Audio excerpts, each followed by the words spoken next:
हैदर के वो बच्चे हैं नहीं तो तू क्या कर रही है उन बच्चों के साथ में? अगर तू माँ है तो तू क्या कर रही है उन बच्चों के साथ में? वो बेचारा उतनी दूर पड़े हुए कम रो रहा है अपने बच्चों के लिए, तो उनको एक फ्रॉक तक भी नहीं पहना रही है। सैंडो बनियान में घूमते हैं बच्चे। जी, बिल्कुल। तो यही आपने भी नोट किया है कि जब भी ये आती है किसी चैनल के ऊपर तो इसने कपड़े तकरीबन चेंज किए होते हैं। और हाँ बच्चों जी। को हमने जितनी भी वीडियोज़ में देखा है, जैसा कि आपने भी कहा है कि अंडरगारमेंट्स में फिर रहे होते हैं। अब मौसम चेंज हो बिल्कुल। रहा है, अब भी जितनी भी न्यू वीडियोज़ आई हैं, उनमें हमने ये हरगिज़ नहीं देखा कि बच्चों के कपड़े चेंज हुए हों। हाँ, जब ये हिंदुस्तान नई-नई गई थी, उस वक़्त हमने देखा था कि बच्चे पूरी तरह से कपड़ों में हुआ करते थे। लेकिन वो भी जो 2-3 महीने पुरानी वीडियोज़ हैं, 2 महीने पहले की, उन्हीं वीडियोज़ में तमाम चीज़ें ये देखने को मिलती हैं। अब जब इसको फ्री हैंड दे दिया गया है हिंदुस्तान में, तो ये पूरी तरह से इसको ये लगता है कि मेरी हुकूमत आ गई है, बाकी सबकी हुकूमत ख़त्म है। तो बस ये अपने जी। हार-सिंगार में, बनाव-सिंगार जो होता है, इसमें लगी रहती है और इसको इतनी भी फ़िक्र नहीं है कि टीवी चैनल्स भी इस चीज़ को दिखा रहे होते हैं, बैकग्राउंड पे बच्चे भी नज़र आ रहे होते हैं। तो लोगों की बातों से बचने के लिए वो कुछ ना कुछ करे, वो इतना ज़्यादा इन चीज़ों में मगन हो चुकी है। जी। बहुत बार आपने देखा होगा कि जब ये टीवी चैनल पे इंटरव्यू के लिए आती है, तो कई बार नप्पू वहाँ से चला जाता है। तो एक बार किसी एंकर ने पूछा कि सचिन कहाँ गए? तो इतनी बेगैरत औरत है, मतलब अपने आप नहीं जा रही है, बच्चे तेरे हैं, उसको सचिन को भेज दी कि बच्चे झगड़ा किस तरह बोल रही है, वहाँ पे ऐसे बोल रही है, जैसे घर में बोलती है, लेकिन बड़े बच्चे झगड़ा कर रहे हैं तो उनको छुड़ाने जा रखे हैं। अरे कम से कम उन बच्चों को इतना तो वो कर कि बच्चों को तू संभाल सके। कब तक संभालेगा? कल को तेरे को कोई और पसंद आ जाएगा तो किसी और के साथ चली जाएगी। फिर तो भैया जिसके बच्चे हैं उसको सौंप दे, तेरे को जहां जाना है तो वहां जा। तू इंडिया की तो हिंदुस्तान की जेल में रह, तू पाकिस्तान की जेल में रह, तू जहां रहे, तूने जहां मरना है तो वहां मर। हमें तो समझ में नहीं आता है कि तेरे मन में अभी क्या है। और मैं एक बात और आपको आपके चैनल के माध्यम से बताना चाहती हूँ, बहुत सारे लोग क्वेश्चन भी खड़ा करेंगे और बोलेंगे भी और कमेंट भी करेंगे। तो प्लीज सभी से मैं निवेदन करती हूँ कि गलत कमेंट ना करें, सोच समझ के कमेंट करें।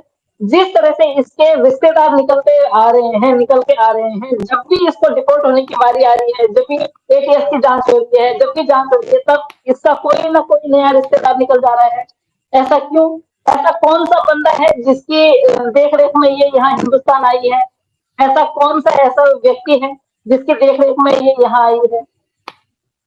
उस व्यक्ति को क्यों आगे नहीं लेके आ रहे हैं? जल्दी से लेके आए और दफा दफा करें। क्यों उस व्यक्ति को छुपा रहे हैं? क्यों मोहरा बना रहे हैं उस लप्पू को, लप्पू के बाप को? और खुद उसको क्या बोलते हैं, एपी सिंह खुद मोहरा बना हुआ है। एपी सिंह खुद मोहरा बना हुआ है। जो दूसरा भाई आया है उसका निकल के, उसको क्या तभी आना था? जो रक्षाबंधन के दिन नहीं आ सकता था राखी बंधवाने के लिए? जो अभी एक बोल रहे हैं कि एक भाई और निकल गया है, तो क्या वो रक्षाबंधन पे राखी बंधवाने नहीं आ सकता था अगर बहन ही मानता था तो? क्यों ये लोग इस तरह से इंस्टॉलमेंट में निकल रहे हैं? जो व्यक्ति है वो सीधा आ जाए कि भैया मेरी तरफ से हुआ है, तब तो हम माने। तो हमें भी लगता है ऐसा कुछ नहीं है, सबको सब इतने समझदार सब हैं। कुछ ना कुछ तो है, बहुत बड़ा गिरोह है, बहुत बड़ी चेन बनी हुई है इन लोगों की, जिनकी वजह से लप्पू के गले इसको बांध दिया है। कि लप्पू को देखा कि सीधा साधा है, लप्पू के गले बांध दिया है। और ये जाएगी ऐसी ही, ये अगर रिपोर्ट नहीं हुई है और जांच और आगे चलती रहे तो एक के बाद एक के पास जाएगी, जरूर जाएगी, ऐसी जाएगी। जी। अभी उसको जी। लप्पू का और उसमें ना काफ़ी, मैं अभी-अभी आपको एक बात और बता देती हूँ। लप्पू में और उसमें बहुत सारा डिस्टेंस हो गया है क्योंकि उनका झगड़ा बहुत ज़्यादा होने लग गया है। अब उसको लग रहा है कि लप्पू मुझे टाइम नहीं देता है, लप्पू मुझे प्यार नहीं करता है, लप्पू जैसे पहले था वैसे नहीं है। अरे बेवकूफ औरत, तूने जब तू तू जब ब्याह के आई थी तो हैदर के साथ में, हैदर भाई के साथ में, तो तब के हैदर में और आज के हैदर में तूने कितना डिफरेंट कर दिया है उसको। तूने तो उसको अपनी जिंदगी से ही बाहर निकाल दिया है। जब तो रिलेशन में थी, जब रिलेशन वाला प्यार होता है और जब शादी में बंध जाता है व्यक्ति, तो तब एक व्यक्ति बट जाता है और वो चाहे शादी हुई है तुम्हारी नहीं हुई है, लेकिन हस्बैंड वाइफ की तरह तुम रह रहे हो। और जब उसके फादर की तरफ से बोला जाता है कि भैया देखो 4-4 लोगों को मैं नहीं खिला सकता हूँ, तो नौकरी नहीं करता है, तो ऑब्वियस सी बात है झगड़ा होगा और मनमुटाव भी होगा। और अगर मनमुटाव होगा तो निश्चित तौर पे वो वहां से भाग के चली जाएगी। 100% है, वो डिपोर्ट होने से पहले भाग जाएगी वहां से कहीं किसी और के पास। जी।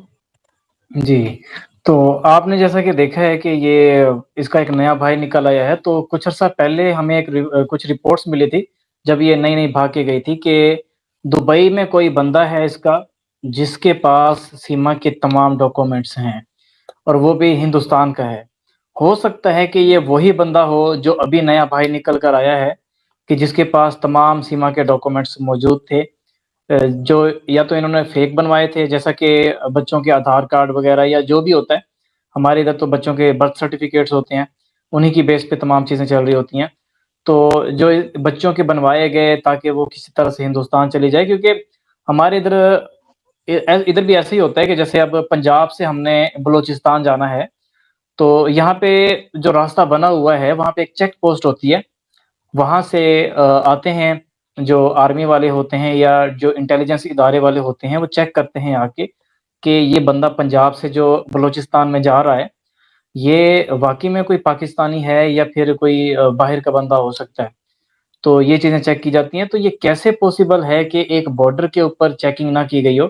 चेकिंग तो की गई होगी, ठीक से की गई होगी, लेकिन ये है कि इन लोगों ने डॉक्यूमेंट्स बनवा रखे थे और नेपाल और इसी तरह से हिंदुस्तान के जो ताल्लुकात हैं, वो इतने अच्छे हैं कि इंसानों पे इतनी ख़ास सख्ती नहीं की जाती, जस्ट चेकिंग की जाती है और छोड़ दिया जाता है। तो अभी पॉसिबल है कि ये जो एक नया भाई निकल के आया है, ये वही हो जो कि इसको दुबई में मिला था। जी।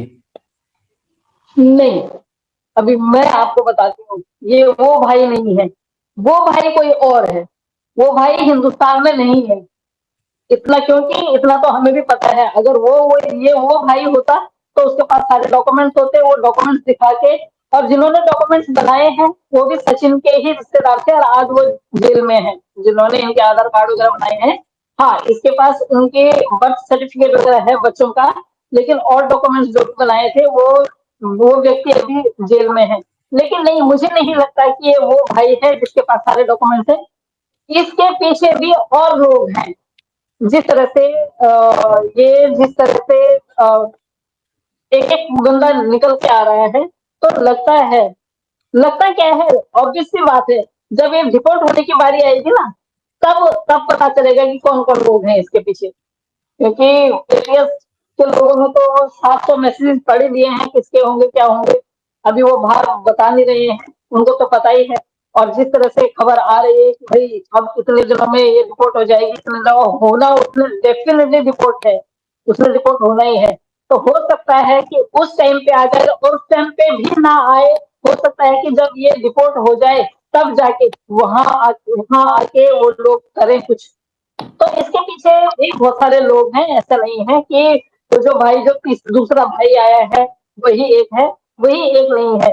ये बहुत सारे लोगों की चेन बनी हुई है जिनके पीछे अभी जो जिनका पता भी नहीं चल रहा है कि कौन कौन है। जी। जी, अच्छा ये कुछ अर्सा पहले की बात है, लाहौर से या पाकिस्तान के मुख्तलिफ इलाकों से बच्चे अगवा शुरू हो गए थे।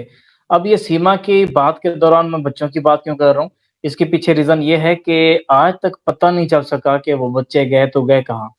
हो सकता है कि ये जो गिरोह है, जिस तरह से कि हिंदुस्तान से भी इंसानी स्मगलिंग की जाती हो, इसी मेथड का इस्तेमाल करते हुए और पाकिस्तान से भी इसी मेथड का इस्तेमाल करते हुए की जाती हो, ये चीज़ें पॉसिबल हो सकती हैं। तो ये भी पॉसिबल है कि एटीएस को कुछ इस तरह के सबूत मिले हों, जिनकी बेस पे ये इस तरह के गिरोह भी सामने आ रहे हों क्योंकि बच्चे अगवा इतने ज़्यादा हुए थे कि डेली बेसिस पे सिर्फ़ लाहौर सिटी के अंदर से 20 से 30 बच्चे भी अगवा हो रहे थे। तो फिर यहाँ पे इदारों ने काफ़ी इस चीज़ के ऊपर सख्ती की थी, जिसके बाद से ये तमाम सिलसिला रुक तो गया है, लेकिन आज तक पता नहीं चल सका कि वो बच्चे जो अगवा हुए थे, वो गए तो गए कहाँ? तो मुझे लगता है कि हो सकता है कि ये वही गिरोह हो, क्योंकि इनके रास्ते बने हुए होते हैं और हिंदुस्तान और पाकिस्तान के ताल्लुकात आपस में अच्छे ना होने की वजह से, अगर कोई इश्यू बन भी जाए तो इसके ऊपर क्योंकि वक़्त बहुत ज़्यादा दरकार होता है, तो उनको यही लगता होगा कि मामला लटका का लटका रह जाएगा।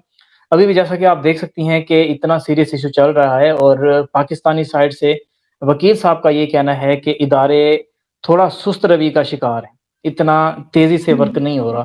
तो इसलिए ये जी, चीज़ें भी हो सकती हैं इसमें। और रही बात कि जो एक भाई सामने आ चुका है और एक बंदा जो कि हिंदुस्तानी है और दुबई में बैठा हुआ है जिसके पास डॉक्यूमेंट्स हैं, वो आखिर क्या वजह है कि हिंदुस्तान नहीं आया? ये भी हो सकता है कि इस पूरे गिरोह का सरबराह ही वही बंदा हो कि सीमा के डॉक्यूमेंट्स उसने अपने पास रख लिए हों और जो पाकिस्तान से डिपोर्ट किए बंदे अगवा किए जाते हैं, स्मगल किए जाते हैं या फिर हिंदुस्तान से किए जाते हैं, उन तमाम लोगों के डॉक्यूमेंट्स वो अपने पास रखता हो, दुबई से उसने अपना एक रास्ता बनाया हुआ हो। और ये भी मैं बात इस दौरान एक क्लियर कर दूँ कि एक हिंदुस्तान की औरत जो कि दिल्ली के करीब रहने वाली है, आज से तकरीबन 20 से 25 साल पहले या शायद इससे भी ज़्यादा अरसा पहले, वो इसी इल्लीगल तरीके से पाकिस्तान लाई गई थी। उसको झांसा दिया गया था कि हम तुम्हें दुबई या शायद मस्कत आई थिंक आप तुम्हें लेके जा रहे हैं और वहाँ पे तुम्हारे लिए बहुत अच्छी जॉब है। लेकिन उसको जी, यहाँ पे पाकिस्तान ले आए और शायद उसको किसी ने खरीदा नहीं तो फिर उसको छोड़ दिया गया। उस औरत ने अब जाके कॉन्टैक्ट किया था आज से 2 साल पहले हिंदुस्तान एम्बेसी कि मैं इंडिया से हूँ और मुझे वापस हिंदुस्तान बुलाया जाए, अपना पासपोर्ट और अपने बाकी डॉक्यूमेंट्स भी भेजे थे। लेकिन इस चीज़ को भी अब 2 साल हो चुके हैं, अभी तक इस चीज़ के ऊपर कोई कार्रवाई ख़ास देखने को नहीं मिली। अभी भी उस औरत की वीडियोज़ आती हैं, अपना तमाम डाटा भी दिखाती है, हिंदुस्तान में उसके बच्चे मौजूद हैं, उनसे भी बात कराती है, दिखाती है, ये मेरे बच्चे हैं और उस औरत के बच्चे भी मुझसे भी बड़े-बड़े हैं, उनके भी बच्चे हैं फिर, यानी कि वो इतनी बूढ़ी हो चुकी है। तो यही वजूहात हैं कि प्रोसेसिंग इंतहाई स्लो होती है हमारे दोनों कंट्रीज़ की आपस के खराब ताल्लुकात की वजह से। इसी चीज़ का ये जो लोग हैं, ये फ़ायदा उठाते हैं। जी। जी, बिल्कुल, बिल्कुल। बिल्कुल, आपकी बात से सहमत हूँ। यहाँ से भी बहुत सारे बच्चे बच्चे क्या मतलब बुजुर्ग भी गायब हो जाते हैं, लेकिन वो कभी मिलते ही नहीं हैं। कुछ लोग मिल जाते हैं, जो पकड़ में आ जाते हैं, जो ज़्यादा दूर नहीं जा पाते हैं और बहुत सारे ऐसे बच्चे होते हैं कि जो कभी ज़िंदगी भर मिलते ही नहीं हैं। तो हो सकता है कि इस तरह का गिरोह हो, इस तरह का हो कुछ और इसके पीछे कोई चेन हो और इसको सीमा हैदर को मोहरा बना दिया गया हो लप्पू के गले हो करके, तो मे बी हो सकता है इसमें नो डाउट ऐसा हो सकता है, बिल्कुल हो सकता है। जी, जी। तो जी दोस्तों, आज की वीडियो से उम्मीद करते हैं कि आपको काफ़ी कुछ जानने को मिला होगा। आपकी अगर कोई पर्सनल राय हो या कोई आप सवाल पूछना चाहते हों तो हमसे ज़रूर पूछिएगा। सरिता बहन अवेलेबल हैं, आपके कमेंट्स देखेंगी इस वीडियो से भी। तो आपने जो भी सवालात हों हमसे करने हैं और इस केस को आप किस निगाह से देखते हैं, जो चीज़ें अभी हो रही हैं, उनके मुताबिक आपने कमेंट सेक्शन में लाज़मी लिखना है। आपके कमेंट्स को तरजीह दी जाएगी और उसके मुताबिक ही हम आगे की जो वीडियोज़ हैं, उनके ऊपर डिस्कशन करेंगे। उम्मीद करते हैं कि आज की ये वीडियो से आपको काफ़ी कुछ जानने को मिला ही होगा और अब हमारी मुलाकात होगी एक नई वीडियो में, तब तक के लिए हमें दीजिए इजाज़त। अल्लाह निगहबान, अल्लाह हाफ़िज़।